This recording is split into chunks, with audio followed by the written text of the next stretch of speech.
I'm Henry. And I'm Maureen. And this podcast is on DJ, who is a facilitator at Happy and does AI courses. Oh, I'm looking forward to this. I've worked with DJ many times. Oh, yes. Yeah. We've co-facilitated on the Global Majority Apprenticeships together. Absolutely, yes. So it'd be great to have him on the show, talking all AI. Excellent, yes. So what do you have joy at work in? Oh, well, normally, Henry, I talk about things outside of work, and I've got a list. But actually, I had a session, a trainer session with a group called Revolving Doors. I think you've met them at a conference. Oh, yes, I did. It was such a fantastic, inspiring workshop. And it wasn't even just about the workshop itself, but what everyone brought. And there was one particular gentleman, and he is a poet, a writer. And as part of his activity, he put together a poem using a sentence from each person about how they experienced the workshop. And it was amazing. Right. It was just wonderful. It's almost like just watching magic happen right in front of my eyes. Wow. When he recited the poem at the end, it was absolutely beautiful. I'm going to have to publish it somehow. That gave me so much joy and delight, just watching everybody working together. But to have this beautiful product at the end, a poem, yeah, that was really lovely. Oh, I know. Okay, what's giving you joy, Henry? So I went to the World Knowledge Forum in South Korea, the Davos of South Korea. And I worked on managerless management. Okay. So Birdsong, Morningstar, these organisations prove that when you trust people and remove unnecessary hierarchy, extraordinary things can happen. Ooh. And my session was ranked among the top 10 most popular at this year's World Knowledge Forum. So I have to... Okay. Yes. Congratulations. Absolutely. Okay, so we had DJ. So, DJ is a facilitator at Happy. He is on all three departments, apprenticeships, digital training and leadership and management, and has pioneered the AI courses. Ooh, I almost want to give you a standing ovation. Woo, woo, yes. woo. Too enthusiastic. No, DJ, you're awesome. I love this whole thing. Shall we kick this off, Henry? Let's kick this off. Let's kick it off. Because AI is the thing at the moment. It's the big thing everyone's talking about. All in the news. So tell me, because I know I use AI, and I think I use it in a limited way. And I know lots of people use it in a limited way. Yeah. But AI is more than just using it for email. What are we using AI for? Yeah, it's changed a lot since 2024, I think, when I started these courses. The courses that I do have changed so much. It's an introduction course and it's changed so much. And I think it's because the models have changed so much, which means that the usage has changed so much. As more people use it, the more creative ways we find to use it. I think a lot of people are using it for content writing, which I actually argue is not a great way to use it, because I think you lose a lot of the soul of content in like social media content. I think if you want a personal brand, I think bringing your own soul to it, you can use it quite effectively to do a first draft of that. But man, you need to make sure that you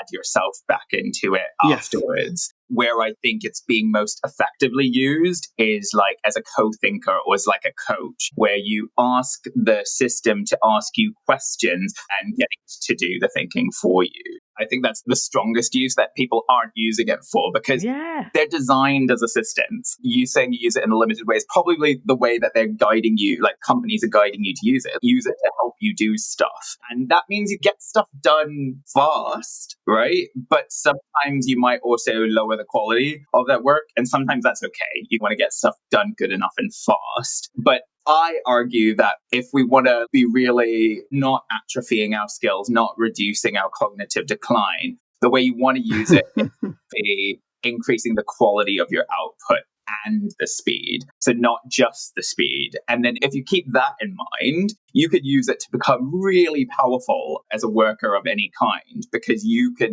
increase the capacity of yourself to produce amazing work. Okay. Wow. How does that work? If you ask it to be like, okay, I want to learn about this topic, act as my coach or act as a Socratic tutor, and ask me one question at a time to expand my thinking. But I also add, if I wanted to coach me, so I did an assertiveness course for Happy People the other day, and I added a bit of AI stuff about using it as an assertiveness coach and said, be my assertiveness coach. I need to improve in this situation, add a situation that you want to improve your assertiveness in, and then say, your job is not to be an agreeable assistant, but to be an intellectual sparring partner. And I got that kind of wording from a Facebook group I was in once. And it's such great wording, because if you don't add that in there, the coach, in inverted commas, will just guide you down a path that you're wanting to be on. And it's not challenging you at all. But you kind of need a coach to challenge you sometimes. And putting that wording in means it challenges you all the time on absolutely everything. So it's not always, okay, I don't need to be challenged on this. This is how we start arguing with AI. I would argue that when you're using it as a coach, you want it to challenge you more than you want it to agree with you. Because if it challenges you and you disagree with the challenge, then you feel more secure in your position. But if it's just reinforcing your beliefs, there's such a huge risk of it taking you down a road that isn't actually very good for you. So I think in terms of upskilling and empowering yourself, having it constantly disagree with you is actually more useful, at least in my experience. I love that. I love that, because one of the things that people say or are afraid of using AI is that they feel that they're going to lose the ability to think for themselves. Yeah, that's a really valid concern. There have been studies that are being done and have come out that are showing like signs of this. Obviously, we need more data to be really conclusive about it. And the models are constantly changing. So the effect of them will also be constantly changing, because the way that these things work is that there's layers of programming that companies like OpenAI and Anthropic and Google are doing to ensure that the output is optimal. So they put lots of guardrails in place so that you can, create awful cyberbullying type stuff work. But they also put stuff in place to try and guide you to make sure that you're using it well. There is that kind of attitude, I think, amongst the development of it, particularly with Anthropic, who make Claude. They publish lots of papers about the safe development of AI. That's good to know. So I think we're being guided in some ways to use it well, but at the same time, these are all still for-profit companies. So I think we as users still need to be really conscious of what we are giving up in terms of our skills. So I think that also just brings up to that question around security. In the sense of that, again, I know I've been told, no, don't put personal details or anything like that. So in the sense of that, how secure really is AI? It's all new technology. So like when the internet first came about, we didn't know vulnerabilities that existed or the possibilities of what hackers could or couldn't do. So in terms of that kind of safety, I think we all need a big, healthy dose of being. With any technology, you need to be careful. That said, something like Copilot is billing itself as safe, because in the end, if you've got a Copilot license within your 365, then Microsoft is protecting all of the chats that you have with Copilot within Microsoft servers. So it's as safe as putting anything on SharePoint, really. So if your protected data is on SharePoint, then using Copilot is not really going to be much less safe. But if you're using open like ChatGPT, or you're using Claude, or you're using Gemini, then those are different, because then you're going to Google servers, Anthropic servers, OpenAI servers, and that has different levels of risk. I always say during my workshops that if you're new and you're a beginner, just stick to these big four if you're going to do anything, because they're probably the most safe. They've got the most scrutiny. They're the big ones that everyone's looking at. So if they had any security breaches, it would be a very big deal. But if you're going off and finding this amazing AI tool that looks like it's going to do everything that it needs for your business, be really careful, because so many of them are using your data for training, selling your data to third parties. And if you want to check because you're like, oh, but this tool is so great, I really want to use it, go to the privacy policy. policy, find their privacy policy, see what that says. And often they will have to explicitly say in the privacy policy if they're using your data for training and for third-party usage. But also check if they've got security certifications. There's a bunch of different ones that they could have. So find out what security certifications they have, look up what that security certification offers in terms of safety. And a lot of the AI apps that are safer have those. So there are ways to use those apps. But if all of that feels like Greek to you, stick to the big four for now until other ones emerge as good, safe things to use. Lovely. Henry, which one do you use? Which AI do you use?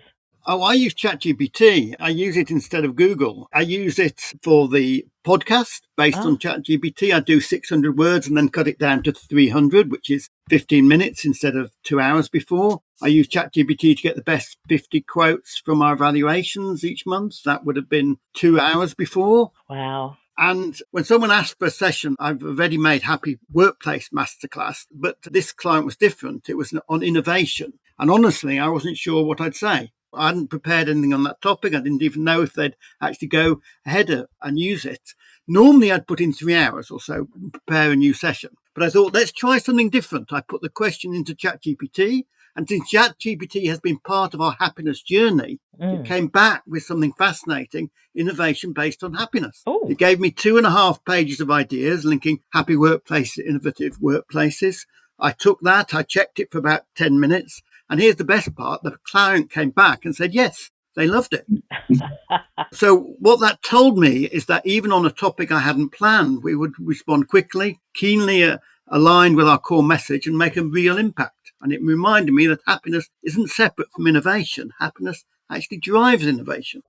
No. Yeah. I love that. The reason that ChatGPT did that and the others wouldn't is because ChatGPT has memory across conversations. Yes, absolutely. Yeah, that is the one reason why I'm a bit sad that I haven't been using ChatGPT as much as other people have, because that memory can create that it's using a much wider context to give you an answer. So that's pretty magical, isn't it? But I would caution Henry about using it instead of Google, because the way that these things are built, right, is that they're built in randomness. It's literally by design that they want to be random because they're trying to mimic language, and language isn't the same every time. If you think of like autocorrect on your keyboard, right? And when you're typing out a word and it has 3 words at the top, those are like the 3 most probable words that are going to show up. And this is what these things are doing. They're choosing one of those words, but they're choosing them not always the most probable. Sometimes it's the 3rd most or the 5th most probable because it wants to mix it up. And for that reason, we want to keep this built-in randomness. But that also means that it won't always give you a correct answer. It might give you a slightly wrong answer because it's just trying to add some randomness in. They're getting better, I will say, since I started this course in 2024 to now. The amount of times what they call hallucinates, right, and says the wrong thing is less and less. I think it's getting better, especially since they introduced it being able to search the actual internet. Before, it was only using its data it's trained on, but now it can use the internet. So it can usually find whether it's the right thing or not. But all these models also have reasoning models. And Claude does this particularly well because it shows you its reasoning. If it's got an answer, it will iterate over that answer to check whether it's actually the correct answer, actually what you wanted. And that's that prompt engineering that Anthropic is doing. Make sure that you get the optimal output. I love that, because it also goes back to what you were saying there, Henry, about making sure that you check. Yes, that you check. That's it. You read through it and make sure that it is what's needed, that it does make sense and it's real. Because I remember, I have to share this with you all, because I remember the first time, Henry, you said you used AI and you went to check. Was it your mother? My mother, yeah. Mother, yes. And what happened? In ChatGPT, it said that she was the black woman leader of Birmingham Council. She was a woman leader of Birmingham Council, but she wasn't black. But it's come a long way, as you said, DJ. Yeah. It has come a very long way. Yeah, but it will still get things like that, can get things like that slightly wrong, especially if there's not that much information out there about it. So in particular, so if you're using it instead of Google, you're probably looking for something that you don't know that much about, which can be a really dangerous way to use AI. I think actually the best way to use AI is actually on things you already know. So like your usage of creating that innovation thing, it's stuff that you would know whether this was valid or not, right? Whether it was a good Yeah. source or not. So that was a really effective use because you'd be able to catch it if it was doing something wrong. But if you went and asked it about some facts about a country that you have no idea about. I did South Korea and Japan. I did lots of that. I did a whole lot of Chat GPT. In South Korea, I saw it from the Shilla period to the Hermit Kingdom. From Japan, I saw the historical record from the Nara period to the Edo and the Meiji. Did you check it with someone who knew? No, I think, well, I don't know. So we went into some Shinto shrines in Japan. They mainly have 2 dogs in the shrines. And I asked GBT about the red aprons on the dogs. And it came up with the red cloth is considered protective. It wards off evil spirits and misfortune. That would never have been the case before 2022. Oh. Yeah. But I would be cautious because you don't know whether that's true or not, right? But do you know what? I'll tell you what, it's good conversation. Yes, it is. It's a good conversation starter. But it's just like using Google if you think about it as well. If you Google something, you still look like, remember when like a few years ago, it would have been like, don't use Wikipedia as a citing source, right? Yeah. It's the same kind of thing.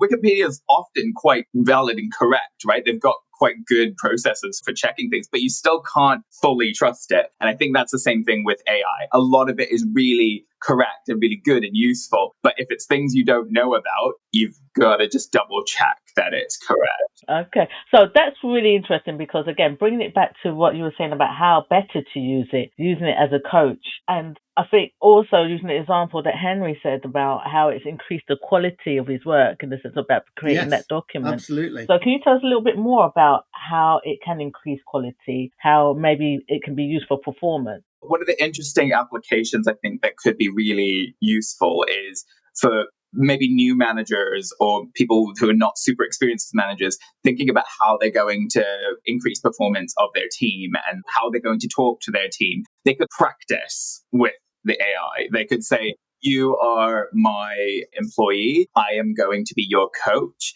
This is your job. You could even put in your employee's job description and be like, let me practice coaching you on this performance area that I need you to manage. That would be a great way for managers to practice. And equally on the flip side, if maybe you had to have a difficult conversation with your manager or with someone else that's senior in the organization and you want to figure out how to do it, do the exact same thing. Get it to role play with you. You are the senior manager of this organization. This is the organization. This is the topic that I want to talk about. Let me practice. I'm thinking that if, as you're talking about, this is something that you could also maybe help you prepare for recruitment. Yeah, absolutely.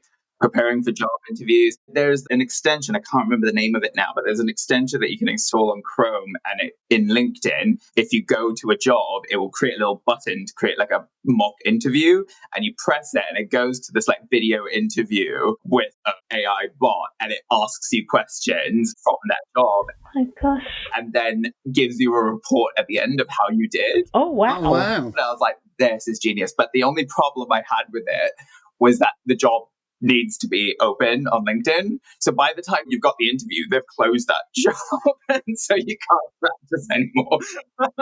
Wow. In the hope of getting it. For the fact that something that's new, it can only get better. So I didn't even know about that. So that's a great one to share. Thank you. But you could just do that with any of those LLMs anyway. You could just take the job description, put it in and say, be my mock interviewer. There you go. On this like coaching thing, because one of the things that comes up is, oh, it's going to destroy the coaching industry. But I think the thing is, like I was saying before, it either really agrees with you or it really disagrees with you. Human coaching isn't like that. Human coaching adapts really well to where you're at and challenge you on the right thing. And I think there's also something that robots will never be able to take from us is we like being face to face. And we recognize that from the pandemic, right? The difference between being online and being in person just became really stark for us. And I think that having that face to face coaching will always be something that we want because human interaction has has all these things that we don't even understand why we like it, but it's there. And so I think coaches can feel a little bit secure that, but I guess what coaches really need to work on then is not just following a coaching process, but instead that real human personal coaching is the skill of the future for coaches. That is what coaching is all about, though. And I think you've just said it in the sense of AI cannot read body language. It cannot read tones. Whereas a good coach will pick up on certain things to be able to ask that question. If there is a need. It almost feels AI coaching is the logical side of it rather than the empathetic, emotional side of it. Yeah. So tell me about the courses you run. When I was creating the courses, I was like, okay, there's these people who they've never touched it before, maybe a bit scared of it, maybe don't know how to get started. And so we need a course for them, but then we also need a course for people who are a bit more advanced. The course for the beginners is the Intro to AI for Absolute Beginners. Actually, and it's all hands-on. We make sure that you use it, and we use it for a task. We create an image. We talk about some of the lingo in the market. We talk about ethics. We talk about limitations, and we touch on security. And then the prompt engineering one is the one that goes on. And the 2 half-day courses, so you can actually go straight through from the introduction to the prompt engineering, and it works as a nice full-day course. And the prompt engineering one, we start off by collecting a bunch of use cases from the group. So every single prompt engineering course I've done has been completely different because it depends on the use cases that come up. But then I run through some of the strategies from Anthropic, Google, OpenAI about how to prompt engineer. We then design prompts as we go, and then we improve them further. Then we learn some prompt formulas, learn how to use those and how those prompt strategies fit into the prompt formulas. We also end that day with a bit of ethics discussion because I feel like ethics is a big thing that we need to massively discuss around AI. Wow. Lovely. And people always leave your courses feeling all excited and alleviating that fear around AI. So it's great. Yeah, I can't be prouder of the course check feedback from my AI courses. It's every single one is amazing. Yeah. I can't say about every other course I've ever done because everyone has a bad day. But for some reason with AI, I've never really had a bad day. Oh, really? All right. It is that whole thing of technology. It's new technology that people are getting to understand. So it's great to have you here talking about AI and letting people know that actually we're here to support. You're here to support them to understand it more and be able to use it effectively rather than just for emails. Exactly. And there are other colleagues in Happy that run our Copilot specific courses. So we've got ones that are specifically around using Copilot within all the Microsoft apps. Okay. And there's one that's like an introduction to it as well. So if they're like real beginners to Copilot. And I think Copilot's that has really managed to corner that kind of private sector market because they're all on 365 anyway. And I think Gemini, the Google one, is cornering the education market because lots of schools are in Google Workspace and stuff. Oh, really? Yeah. But what I didn't mention about what's the difference between the different models, and each of them are emerging as having different kind of high quality. I think Claude, is best for like creative writing. And so actually email writing, I think Claude is the best. Oh, okay. Yeah.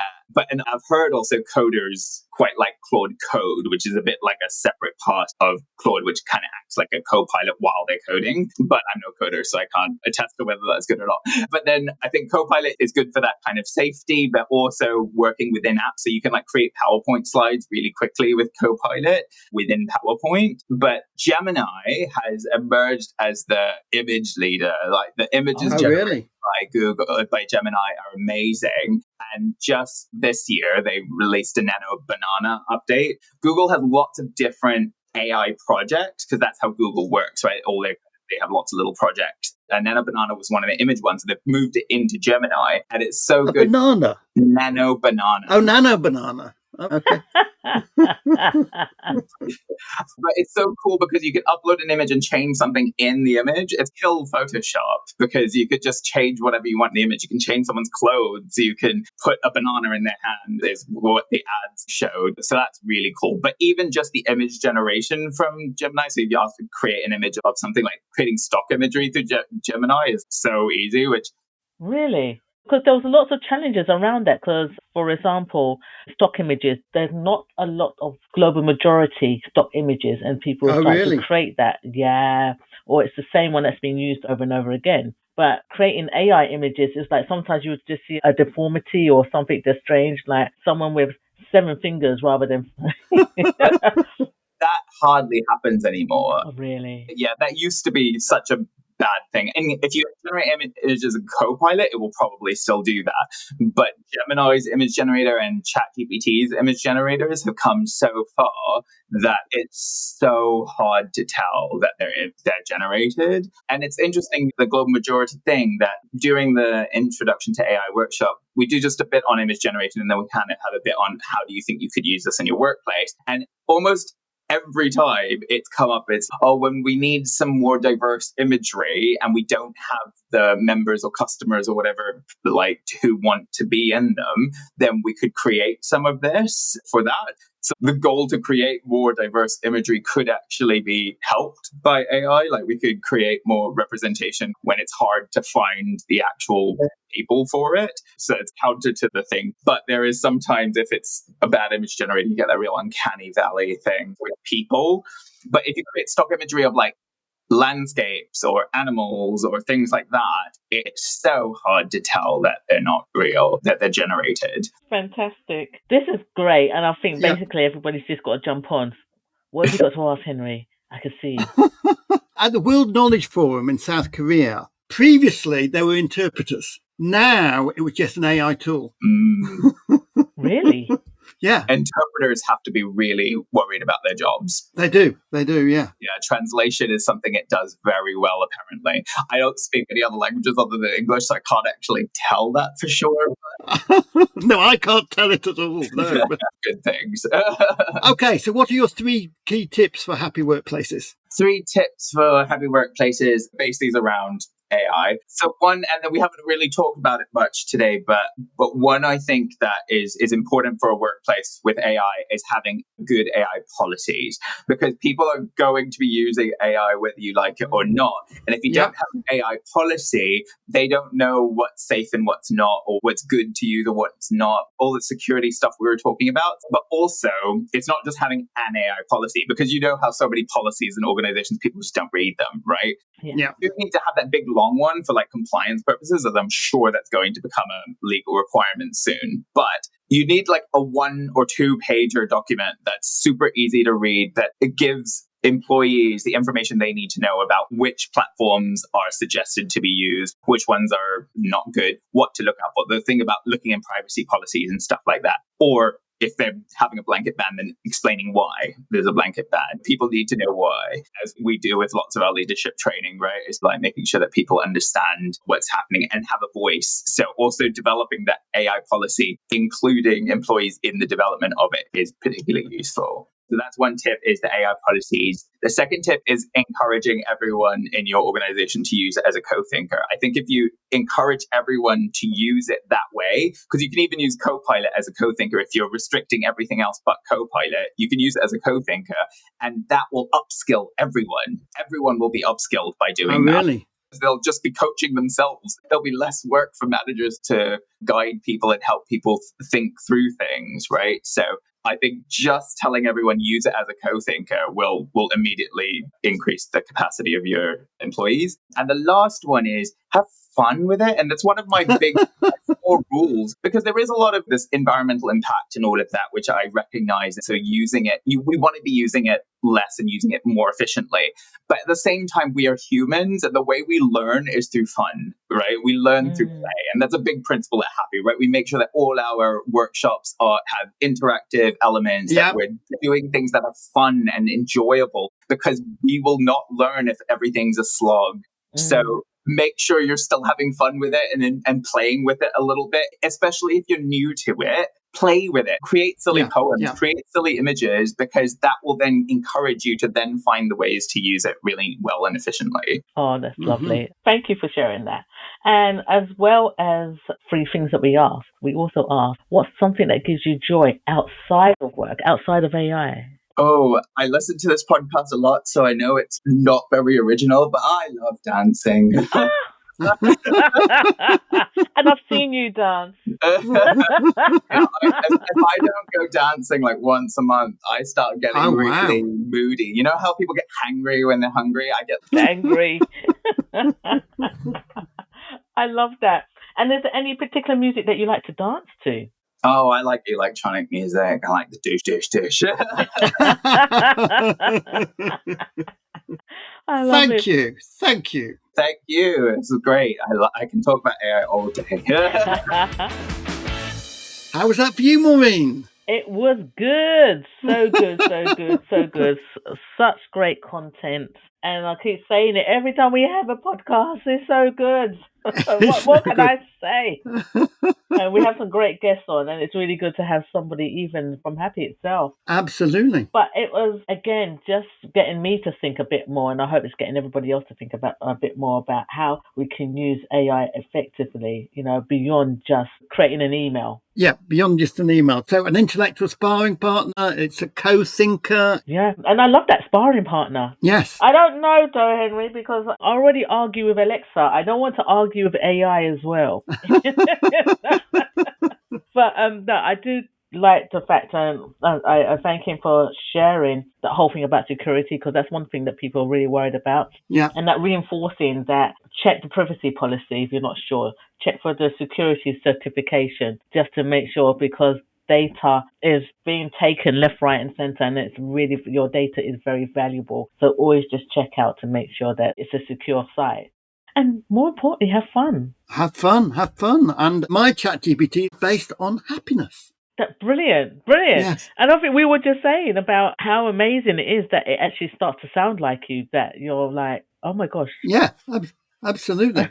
Did I say that? Yes, I did. Yes. And I would have said that. So what have we got going on, Henry? So on 12th of November, there's AI for absolute beginners on the 10 till 1, and there's AI for prompt engineering on 2 till 5.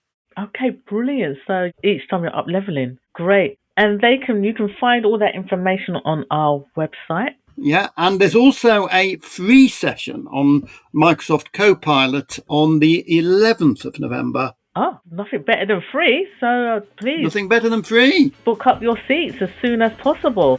Okay. Absolutely. And let's keep on creating joy Joy at work.